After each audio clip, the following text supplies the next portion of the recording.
The goal is lofty: eradicate AIDS and the virus that goes along with it. U.S. Secretary of State Hillary Clinton addressed thousands of people at the biannual AIDS conference being held here in Washington, D.C. CCTV's Sean Callebs reports. Maggie. The somber list of names added to the AIDS quilt.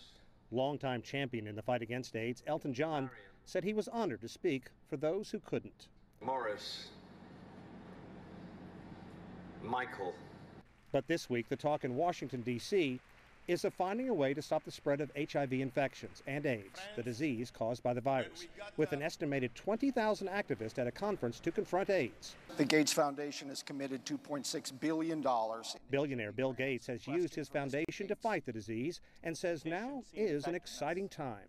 If you go back to 2003, almost nobody in Africa was getting treatment. We thought of treatment as a $10,000 a year type thing. And so everything was stacked against saving these lives. But with greater efficiency and effectiveness in treatment. Nearly half the people HIV positive are now getting help. The global economy, however, is suffering, and activists say now is not the time to cut back. The funding environment is very tough. Some days it feels like we're going to have to fight just to keep the funding at the level it's at today. It's ironic the conference is being held in Washington, D.C. Washington has the highest HIV infection rate in the United States, and it's higher than 32 nations in Africa.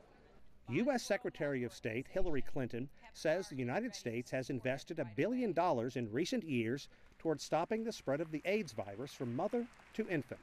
And on mother-to-child transmission, we are committed to eliminating it by 2015, getting the number to 0. And Secretary Clinton continues to call for an AIDS-free generation. But noticeably absent from the AIDS conference this year, President Barack Obama. The U.S. is facing a massive federal budget deficit, and next year, Obama is calling for significant cuts in the largest U.S.-operated AIDS program. Elaine? Sean Callebs is reporting for us from our Washington newsroom. Thanks.